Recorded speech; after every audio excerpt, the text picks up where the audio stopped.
Yes. And do you recall that at the time um,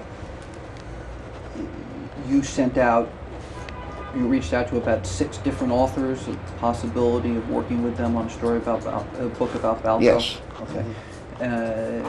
So in addition to people coming to you, you actually, prior to working out a deal with Mr. Gendrick, you actually had approached other authors.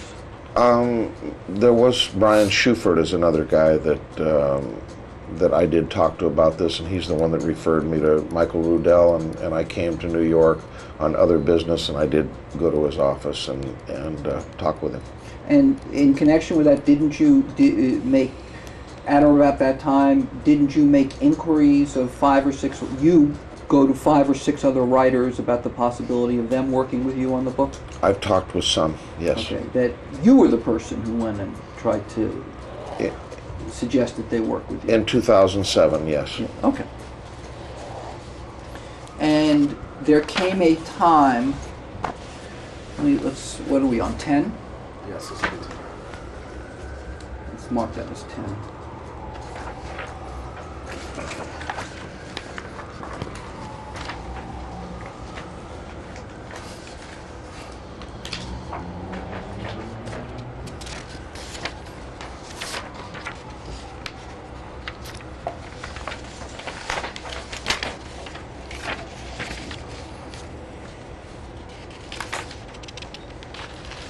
Now, who is Molly Glick?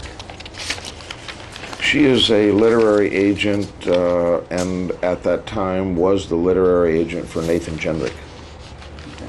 And did there come a time when she tried to set up a meeting for you in New York with a potential publisher of a book that you and Mr. Gendrick were going to write? Yes. Did you come to New York? Yes. Okay. And who did you meet with? I met with HarperCollins, and I met with Skyhorse. Okay. And how long was your meeting with Skyhorse? Brief. And this was in December of 2007? Sounds right. And what was the purpose of the meeting? She had given them the book proposal, and so we went to their office and met with Mark Weinstein and Tony Lyons in his office, and Molly and Tony did most of the talking, and he asked me a couple questions. The meeting was probably at most a half hour. And give me as much of the specifics about what was said and who said what at the meeting.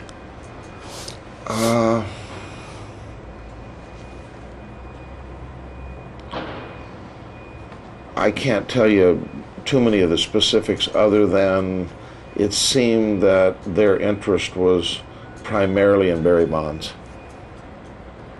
And did you tell them that, in your view, Barry Bonds had not taken any steroids? Yes. Okay. Did you tell them that you had any explosive information on Barry Bonds? Not about drug use. Okay. What was the explosive information that you had? There's all sorts of stuff about the information that had not been publicly known involving Barry, and things that were more specific. What in his grand jury transcript, what he specifically talked about when he was taking, when he said he was taking flaxseed oil and the cream and some of this, of course, reporters had jumped to the conclusion that he made an admission that he used anabolic steroids, and I knew that that was not true, and there was a lot of information that I had that was very specific about exactly what he was doing. What information did you have? For example, that he actually was taking flaxseed oil and the brand, and where he got it, and who gave it to him. How did you have that information? Because I know where he got it, and the cream that he was talking about and what he described to the grand jury it came in a round jar with a flat lid, and I knew the name of it. So there was a cream that Mr. Bonds was Greg taking. Anderson had a Let me endorsement contract. ask my question. Yes. There was a cream that there was a substance that Mr. Bonds had referred to as the cream, but that was not the cream that you said was the anabolic steroid. It was the testosterone, epitestosterone. That's correct. Okay. And at that time, was it a matter of public record that Mr. Bonds had testified in the grand jury that he had taken the clear and the cream? You're talking about December 07? December of 07. I'm not sure. But you know that you discussed that issue with the people. That I had a lot of information that had not become public knowledge, and what the specifics were, I don't recall. Well, but you discussed with them what was in Mr. Bonds' grand jury testimony? Not the specifics, no. But in general, did you talk?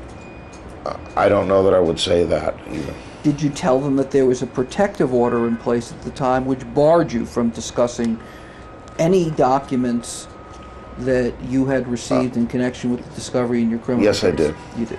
And did you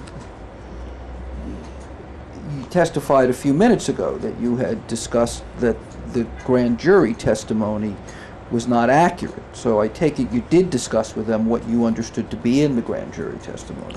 Just that there were inaccuracies. Okay. So you discussed the grand jury testimony to some degree. To the degree that he testified that he told them what was in it he believed to be inaccurate. And what else did you tell them that was explosive about that? I don't recall.